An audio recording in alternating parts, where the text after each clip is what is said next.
You have an amazing toolbox. This instrument is incredible, and yet this is a toolbox that very few people have ever opened.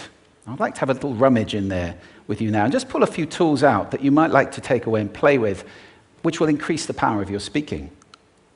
Register, for example. Now, falsetto register may not be very useful most of the time, but there's a register in between. I'm not going to get very technical about this for any of you who are voice coaches.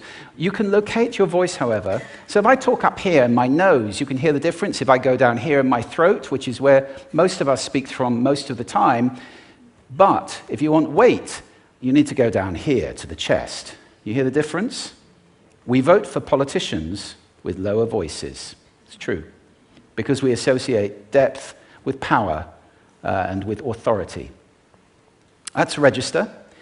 And we have timbre. It's the way your voice feels. Again, the research shows that we prefer voices which are rich, smooth, warm, like hot chocolate.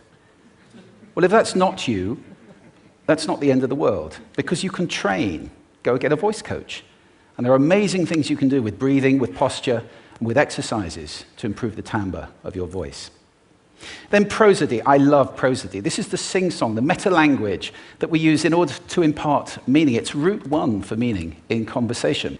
People who speak all on one note are really quite hard to listen to if they don't have any prosody at all. That's where the word monotonic comes from, or monotonous, monotone.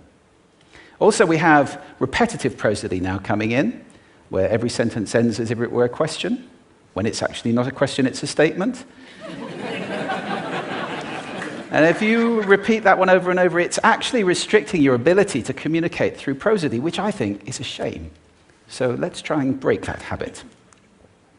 Pace. I can get very, very excited by saying something really, really quickly, or I can slow right down to emphasize. And at the end of that, of course, is our old friend, silence.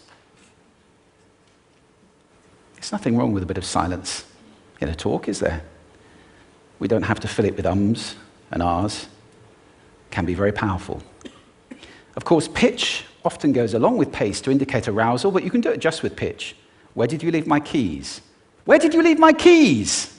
It's a slightly different meaning in those two deliveries. And finally, volume. I can get really excited by using volume, sorry about that if I startled anybody, or I can have you really pay attention by getting very quiet. Some people broadcast the whole time. Try not to do that. That's called sodcasting. Imposing your sound on people around you carelessly and inconsiderately. Not nice. Of course, where this all comes into play most of all is when you've got something really important to do. It might be standing on a stage like this and giving a talk to people. It might be proposing marriage, asking for a raise, a wedding speech, whatever it is. If it's really important, you owe it to yourself to look at this toolbox and the engine that it's going to work on. And no engine works well without being warmed up. Warm up your voice. Actually, let me show you how to do that. Would you all like to stand up for a moment? I'm going to show you the 6 vocal warm-up exercises that I do before every talk I ever do. Anytime you're going to talk to anybody important, do these. First, arms up, deep breath in, and sigh out, like that. One more time. Very good. Now we're going to warm up our lips, and we're going to go bo, bo, bo, bo, bo, bo, bo, bo. Very good. And now, just like when you were a kid.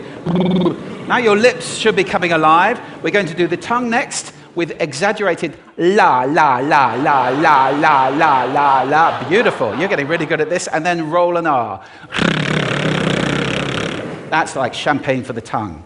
Finally, and if I can only do one, the pros call this the siren. It's really good. It starts with we and goes to or. The we is high, the or is low. So you go wee, oh, wee. Fantastic. Give yourselves a round of applause. Take a seat. Thank you. Next time you speak, do those in advance. Now, let me just put this in context to close. This is a serious point here. This is where we are now, right? We speak not very well into people who simply aren't listening in an environment that's all about noise and bad acoustics. I have talked about that on this stage in different phases. What would the world be like if we were speaking powerfully to people who are listening consciously in environments which were actually fit for purpose. Or to make that a bit larger, what would the world be like if we were creating sound consciously and consuming sound consciously and designing all our environments consciously for sound? That would be a world that does sound beautiful, and one where understanding would be the norm. And that is an idea worth spreading. Thank you. Thank you.